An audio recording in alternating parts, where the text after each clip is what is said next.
Fear has a way of hiding behind our daily routines. It whispers when we hesitate, it grows when we stay silent, and it steals the colors from our dreams. But somewhere deep inside, there's a quiet voice that keeps saying, "You were made for more." This story will remind you that courage isn't found when fear disappears. It's found when you decide to walk through it. So if you've ever felt trapped by your own thoughts or held back by invisible chains, stay with me until the end. Because through Maya's journey, you'll see what happens when a woman stops running from fear and begins to listen to what it's been trying to teach her. Her story might just mirror your own and unlock the courage you didn't know you had. Before we begin, take a moment to subscribe and join this growing community of souls who refuse to let fear define them. Every story here carries a truth that can strengthen your heart, renew your mind, and help you rise again, one lesson at a time. Every morning, Maya woke up with the same knot in her stomach, a quiet, familiar ache she couldn't explain. From the outside, her life looked calm. A steady job, a small apartment, a routine that made sense. But inside, she was fighting a war no one could see. She feared being seen as weak, saying the wrong thing, or trying something new and failing. Fear wasn't a sudden feeling for her. It had become a constant companion whispering, "Stay small, stay safe." She tried to ignore it by keeping busy, answering emails, checking boxes, smiling at coworkers, but silence always betrayed her. When the noise stopped, the fear returned, louder than before. At night, it grew heavier, pressing against her chest like a weight she couldn't lift. Sometimes she'd scroll through photos of friends traveling, laughing, building lives that seemed fearless, and think, "Why can't I live like that?" She didn't know when fear had stopped being a warning and started being a prison. There were days she almost talked to someone about it, but the thought made her anxious too. She told herself she just needed to toughen up. But deep down, she missed something she once had, a sense of safety, of being seen without judgment. She remembered the peace she used to feel at her grandmother's house as a child, when fear was simple and love was easy. Now, even prayer felt distant, like her words disappeared before reaching heaven. One rainy evening, after another exhausting day at work, Maya sat on her couch staring at the wall. Tears blurred her vision, not from pain exactly, but from a strange kind of emptiness. She felt lost, not just in life, but in herself. And in that silence, a memory came, softly, like a whisper. Her grandmother's voice saying, "When the world feels heavy, come home." It was something she hadn't thought about in years, but tonight it felt like an invitation. Without overthinking it, Maya grabbed her coat and stepped outside. The rain fell steadily, cool against her skin, as if washing away the hesitation she had carried for too long. Her feet moved on their own, guiding her through quiet streets that smelled of wet earth and nostalgia. She didn't know if she was looking for answers or just a place to breathe, but she knew exactly where she was going. To the one person who had always made her feel safe enough to be honest, her grandmother.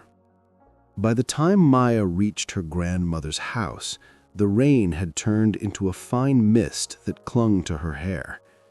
She hadn't planned to go there. Her feet had just carried her down familiar streets toward the one person who had always made her feel safe enough to be honest. The living room light glowed softly through the curtains, that same golden hue she remembered from childhood, like warmth had its own color. Her grandmother opened the door before Maya could knock, her eyes kind but knowing. "Something's weighing on you again, isn't it, sweetheart?" She tried to smile, but her voice cracked. "I don't even know what's wrong, Grandma.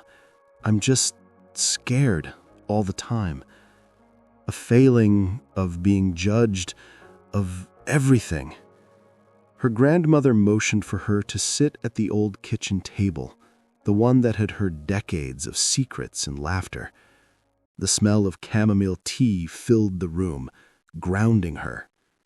"You know," her grandmother said, stirring the tea slowly, "fear isn't something you get rid of, it's something you learn to walk beside."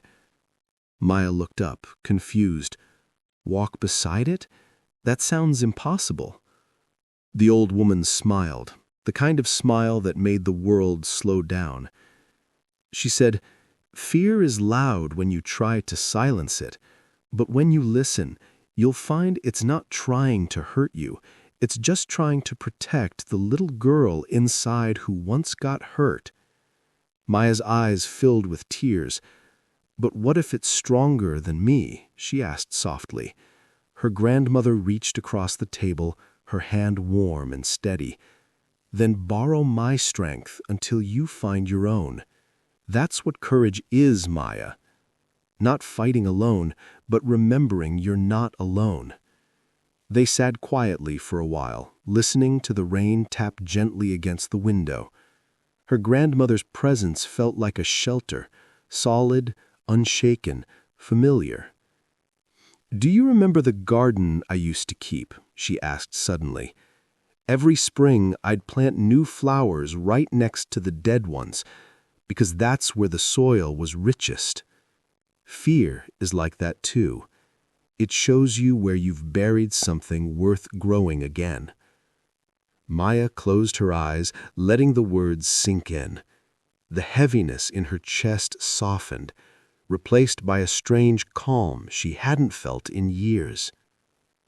When she left that night, the air smelled of wet earth and jasmine.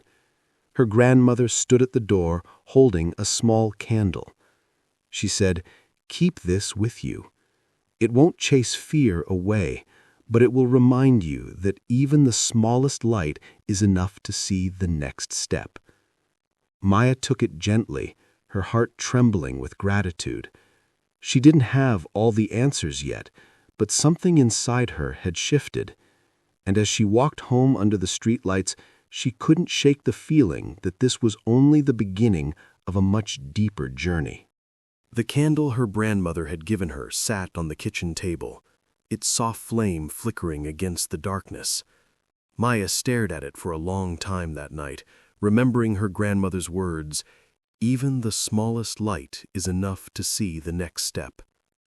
The room was quiet, except for the hum of the refrigerator and the faint rhythm of the rain outside. She realized that the fear she carried wasn't loud, it was quiet and patient, hiding behind every choice she didn't make. And tonight, she wanted to understand it instead of running from it. She dimmed the lights and watched the shadows shift on the wall. The candlelight danced across her face, and for the first time, she noticed how easily darkness changed its shape when light moved. "Fear is like this," she whispered to herself.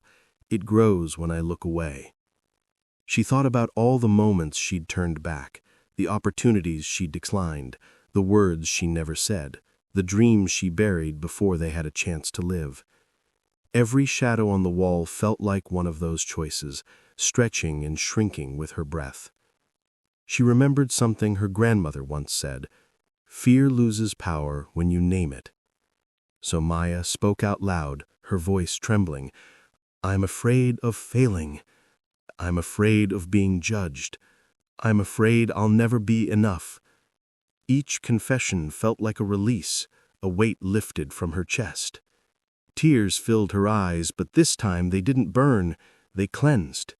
It wasn't weakness, it was truth, finally being heard. A sudden breeze slipped through the window and made the candle flicker. For a moment the shadows grew larger, darker, almost alive. Her instinct was to blow out the flame, to stop what she couldn't control, but something inside her said, "Wait."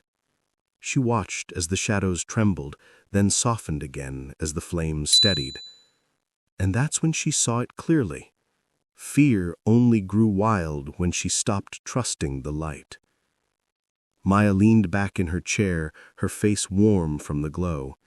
The fear hadn't disappeared, but it had changed shape. It no longer felt like an enemy standing in her way, but a reminder of where her courage was needed most. She smiled faintly and whispered, "Maybe courage doesn't mean never feeling afraid.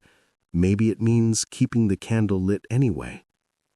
Outside, the rain had stopped, and a quiet calm filled the room, the kind that only comes after facing what you once ran from. The next week, Maya's company announced a small event where employees could share new project ideas. Her manager, Claire, smiled at her and said, "You've been quiet lately, Maya. Why don't you present something this time?" The words hit her like a wave. Her heart raced, her hands went cold, and that familiar whisper returned, "Don't do it. You'll make a fool of yourself." For a moment, she wanted to say no, but then she remembered her grandmother's words, "Even the smallest light is enough to see the next step." And against every instinct, she said softly, "Okay, I'll try." That night, she sat at her desk surrounded by half-written notes and unfinished slides. The fear wasn't just about speaking, it was about being seen. Every time she imagined standing in front of people, her chest tightened. She could almost hear her inner voice sneering, "You're not smart enough. You'll freeze. They'll laugh." But this time, instead of pushing it away, she answered out loud, "I hear you, but I'm doing it anyway." When the day came, her body betrayed her nerves, trembling hands, a dry throat, a racing pulse. Claire handed her the microphone, and for a split second, Maya wanted to run. She could feel fear staring straight at her, waiting to win again. But then she saw something, her reflection on the screen behind her, standing in the light. She remembered the candle's glow that night at home and whispered to herself, "Keep the light steady." Then she took a deep breath and began to speak. Her voice trembled at first, small and uncertain, but as she continued, the shaking slowed. Every sentence felt like a bridge, fragile at first, but stronger with each step. By the time she finished, she wasn't thinking about how scared she was simply present. When the room erupted in applause, Maya didn't feel like she had conquered fear, she felt like she had befriended it. After the meeting, Claire approached her with a proud smile. "You did great," she said. "You see, you had that in you all along." Maya laughed nervously, still shaking. "I thought I was going to faint." Claire smiled. "Courage doesn't mean you're calm. It means you showed up anyway." That night, walking home, under the city lights, Maya realized something. Courage wasn't a moment of glory. It was a quiet decision repeated again and again. And life, she sensed, was about to test that decision once more. A few weeks later, Maya received a call she hadn't expected. Her younger brother, Ethan, had been in a car accident. He was stable but shaken, and she was the only family nearby who could pick him up from the hospital. As she hung up the phone, her heart pounded in her chest, not because of the drive or the hospital itself, but because she and Ethan hadn't spoken in months. Their last conversation had ended in anger, both saying words they didn't mean but couldn't take back. The ride there felt endless. Her hands gripped the steering wheel tightly, the city lights blurring through her tears. Her fear whispered, "What if he doesn't forgive you? What if you make it worse?" She thought about turning back, about finding an excuse to avoid it, but she remembered her grandmother's words, "Fear shows you where courage is sleeping." So she kept driving, whispering under her breath, "One step at a time. Keep the light steady." When she arrived, she saw him sitting alone in the waiting room, his arm bandaged, eyes distant. For a moment, she froze at the doorway. It was strange how fear could still sneak up on her, not the fear of danger, but of vulnerability. She took a deep breath and walked toward him. "Hey," she said softly. He looked up, his face guarded, but not cold. Neither spoke for a few seconds, the silence thick with everything they hadn't said. Finally, Maya spoke. "I should have called you sooner. I let my pride get in the way, and I've missed you." Ethan's shoulders dropped, his eyes softening. "Yeah, me too," he admitted. "I didn't make it easy either." The tension cracked just enough for a smile to break through. They laughed quietly, awkward but real. And in that small moment, something inside her shifted again. She realized fear wasn't just about danger. Sometimes it was about love, the fear of losing it or of not being worthy of it. When they left the hospital, Ethan leaned on her arm, grateful but silent. They didn't need to say much. The peace between them spoke louder than any apology. As they walked through the cool night air, Maya thought of her grandmother's garden, how new life grew where the soil had once been broken. Facing fear, she realized, wasn't a one-time victory. It was a lifelong practice of choosing honesty over avoidance, love over pride, and faith over control. And though she didn't know it yet, her greatest lesson was still waiting, the one that would reveal the true secret her grandmother had always known. A few days later, Maya visited her grandmother again. The house smelled of lavender and baked bread, the kind of scent that made everything feel possible. Her grandmother was in the garden, wearing her wide straw hat, trimming roses as if tending to time itself. Maya stood by the gate for a moment, watching her. The way her hands moved slowly, without rush or fear. It struck her how peace wasn't loud or dramatic. It was simply consistent. When her grandmother saw her, she smiled. "You've been practicing," she said without turning. Maya laughed softly. "Practicing what?" "Courage," she replied. "The quiet kind, the kind that shows up when no one's watching." They sat together by the garden bench, the afternoon sun falling through the trees like golden threads. For the first time, Maya didn't feel like a visitor. She felt like she'd come home, not just here, but inside herself. Her grandmother pointed to the candle still sitting in Maya's bag. "You've kept it lit, haven't you?" Maya nodded. "Every time fear comes back, I light it again.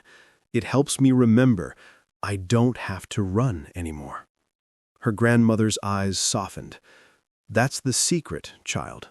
Fear isn't here to break you. It's here to point you toward your own strength. You can't erase it.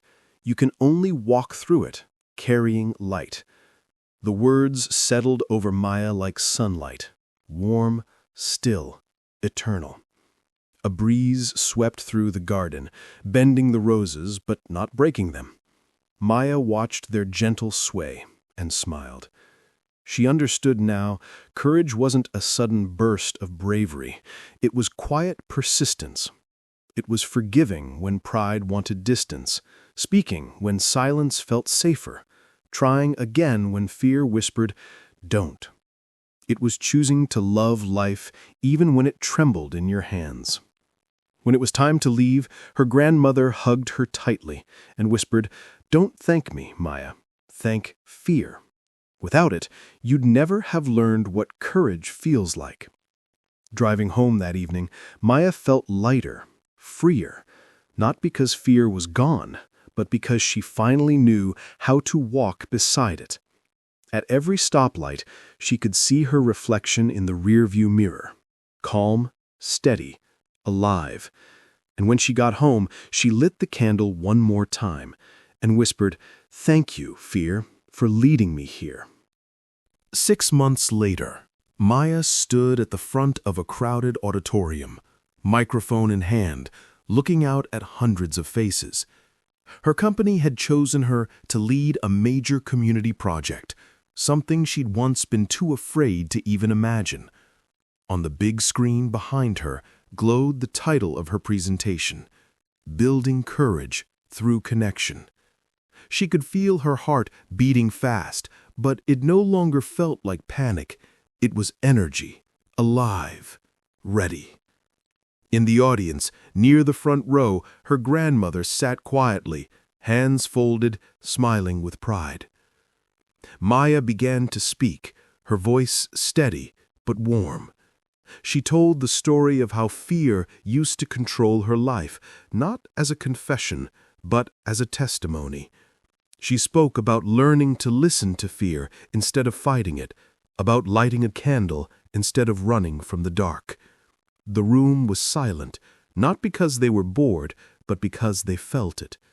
By the time she finished, a standing ovation filled the space, and Maya had to blink back tears. Afterwards, people came to her, strangers, colleagues, even her manager, thanking her for her honesty. One young woman hugged her and whispered, "That was me, until today." Those words pierced Maya's heart. For the first time, she saw the ripple effect of her healing, how one person's courage could awaken another's. She realized that her pain had become a bridge for others to cross their own fears. And that was the real victory, turning wounds into wisdom and fear into purpose. Later that evening, she walked through the city streets alone, but not lonely.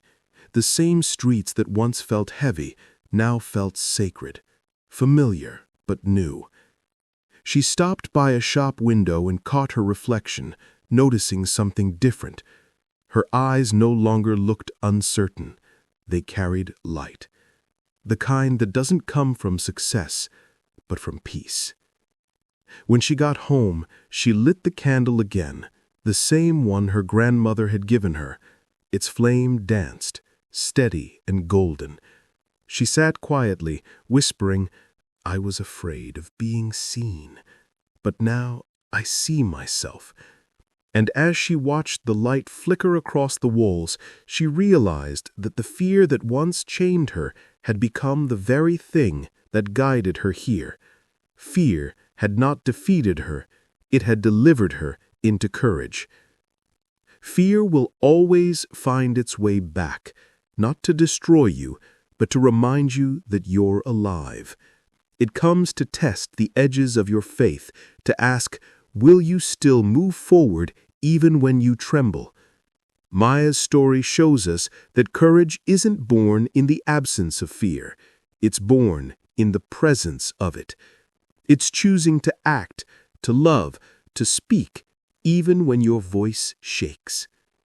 So tonight, think about the fear standing in front of you. Maybe it's the fear of starting again, the fear of being seen, or the fear of failing one more time. Whatever it is, remember Maya's candle. Small, fragile, yet strong enough to light her path through the dark. You don't need to have all the answers. You just need to keep the light steady.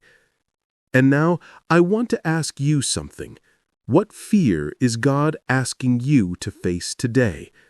Write it in the comments and declare, "I choose courage," because the moment you speak it, you take its power away.